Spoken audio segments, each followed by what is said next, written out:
ये देखिए, because I believe in performance, और लास्ट 2019 का बाद से अगर बात करेगा तो बहुत सारा काम हुआ है despite of the Covid crisis.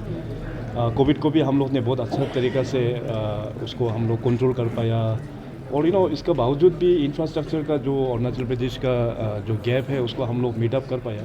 So ultimately democracy में पब्लिक ही सर्वोच्च होता है, पब्लिक ही सबसे ऊंचा होता है, and they will definitely cast their vote based on performance. और हमें पूरा यकीन है कि लास्ट ऑलमोस्ट 5 ईयर्स से जो अपना बीजेपी सरकार 2019 ऑनवर्ड से जो चल के आया है, पब्लिक का एक्सपेक्टेशंस और उम्मीदों को मीट अप करने में कहीं हद तक हम लोग सफलता हुआ है। I have full confidence. You said that against money culture is not going to be your upcoming agenda for the election poll. But today I want to know from you again that what is your what would be your agenda poll, your promises for the upcoming election? Will it be related to unemployment and many such activities? नहीं, देखिए, broadly as of now actually Arunachal is not in the mode of election because we still have I think 3 or 4 months in hand. So anyway, since you have asked the question, overall देखो कि last under the leadership of Honorable Prime Minister, North East has really transformed and Arunachal is also no way beyond it. हम लोग भी काफ़ी transformation कर लिया है,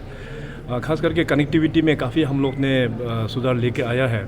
सो अभी नेक्स्ट जो सरकार का जो फोकस एरिया होगा, definitely employment generation for the youth and also more women empowerment.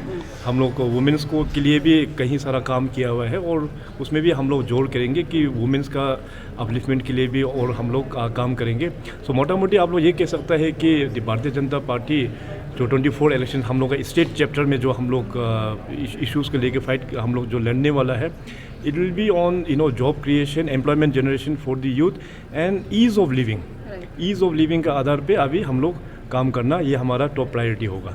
Sir, आपके लीडरशिप में कई डेवलपमेंट अराउंड आप सभी लोग एग्री करेंगे उसको लेकर। सर, अगर आपको पता है कि जो NIT है उसका इनोवेशन हुआ था 2003, अभी 1 डेकेड पार हो चुका है, 13वां साल चल रहा है, लेकिन अभी तक इंफ्रास्ट्रक्चर खत्म नहीं हुआ।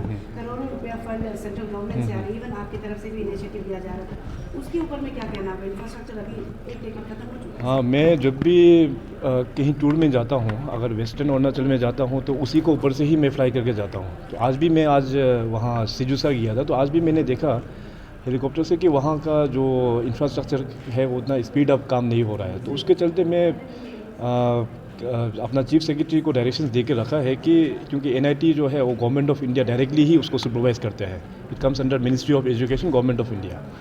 तो वहाँ के मैंने चीफ सेक्रेटरी को कहा कि वैसे स्टेट गवर्नमेंट का ऑफिशियली रोल तो नहीं है, मगर चीफ सेक्रेटरी को कहा क्योंकि the asset is of Arunachal Pradesh, और अपना यूथ जो लोग को पढ़ते हैं अपना अरुणाचल का भी है, नॉर्थ ईस्ट और पूरा देश का यूथ लोग वहाँ पर पढ़ाई करता है। तो एक बार थोड़ा सा इंटरवेंशन करके देखने के लिए तो पता चल रहा है वहाँ पे कई सारा इश्यूज़ है, और हमारा चीफ सेक्रेटरी ने भारत सरकार के जो मिनिस्ट्री एजुकेशन के सेक्रेटरी के साथ में भी इस पॉइंट को टेकअप किया हुआ है। और एक सवाल है sir regarding SSC teacher regularisation को लेकर।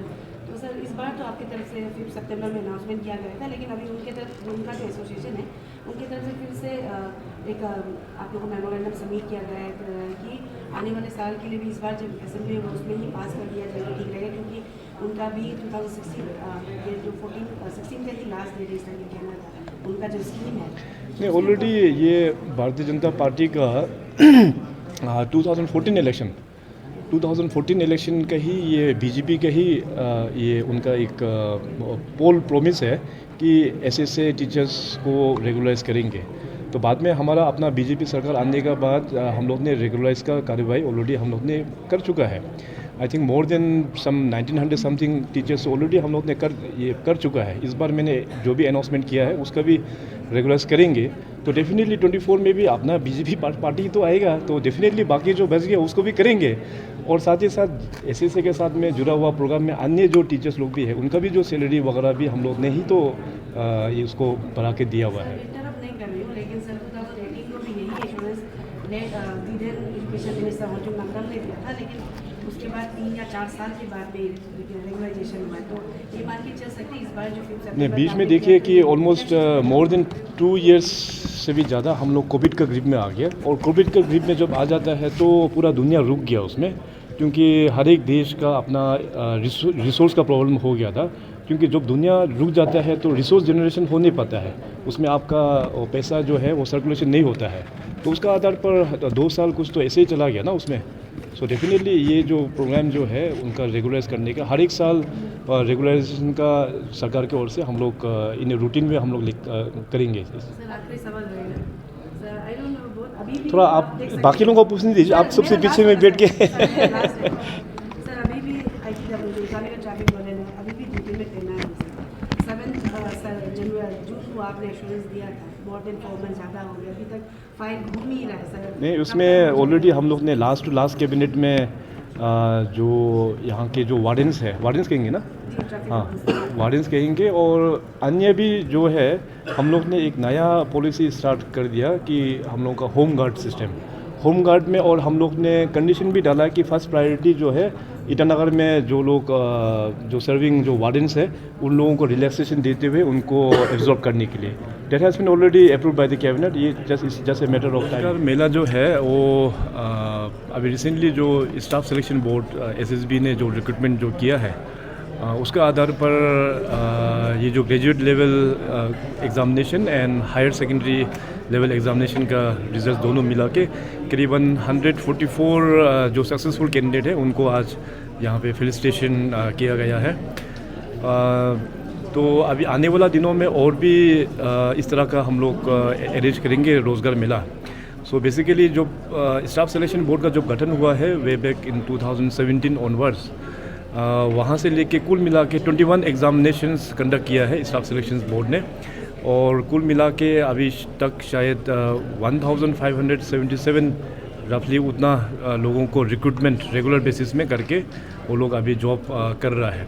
सो बेसिकली ये रोज़गार मेला इसलिए ऑर्गेनाइज़ किया ताकि वो लोग का, क्योंकि गवर्नमेंट का सिस्टम में लंबे समय तक वो लोग बैठने वाला है और आपस में उन लोगों का कोऑर्डिनेशन भी होना चाहिए, और उनको गवर्नमेंट की ओर से एक डायरेक्शंस भी देना ज़रूरी था, इसलिए हम लोग ने ये रोज़गार मेला ये ऑर्गेनाइज़ किया। और हर एक कॉम्पिटिटिव एग्ज़ामिनेशंस का बाद में ये रोज़गार मेला जो है हम लोग इसी प्रकार से ऑर्गेनाइज़ करते जाएंगे। Very soon staff selection board के अंतर्गत में करीबन 1400 जो रेगुलर वैकेंसी है उसका भी एग्ज़ामिनेशंस हो गया है, बहुत ही जल्दी शायद रिजल्ट्स आउट भी हो जाएंगे, तो इसका भी बहुत जल्दी हम लोग एक बड़ा एक मेला होगा 1400 लोगों का, तो इसको भी हम लोग सेकेंड फेज में अभी जल्दी कंडक्ट करेंगे। सर और एक क्वेश्चन मैं पूछना चाहूँगी, as today is a very important day for the youths of our state, we also want to know your comment, there has been APPSC scheme has been ongoing and I know you have been commented on this for a long time, but today I want to know from you that the future is very uncertain for those APPSC who are involved here and then who seek here, and then I want to know your comment, what would you do for the uncertainty of the youths whose future are in this dire condition right now? हाँ, ये public service commission का जो last more than a year जो चल के आ रहा है उसका वजह से तो सब लोग सफ़र कर रहा है, गवर्नमेंट भी तो उतना ही सफ़र कर रहा है, क्योंकि गवर्नमेंट का पास में अभी मैन पावर का बहुत शॉर्टेज हो गया है। Over the time we have created thousands of employment opportunities, but due to this fiasco we are not able to go ahead. So definitely youth भी सफ़र कर रहा है, और साथ साथ जितना यूथ सफ़र कर रहा है उतना ही गवर्नमेंट भी सफ़र कर रहा है, क्योंकि गवर्नमेंट का काम को आगे बढ़ाने के लिए you need man power. Over the times हम लोग ने बहुत सारा डिस्ट्रिक्ट क्रिएट कर दिया और बहुत सारा नया ऑफिसेस हम लोग ने खोल दिया है अक्रॉस अरुणाचल प्रदेश, उसको मैन करके उसको चलाने के लिए we don't have man power as of now. तो पूरा जितने भी जो क्लास 1 ऑफिसर है, क्लास 2 ऑफिसर्स है, सब APCS का माध्यम से ही रिक्रूटमेंट होगा। अभी वहाँ पे लास्ट बैकलॉग को मिलाने से और इस बार का 1 फुल ईयर का जो जॉब क्रिएशन को मिलाने से ग्रुप A और ग्रुप B में more than thousands of post अभी वहाँ पे वैकेंसी अभी उसको रिक्रूटमेंट करना है।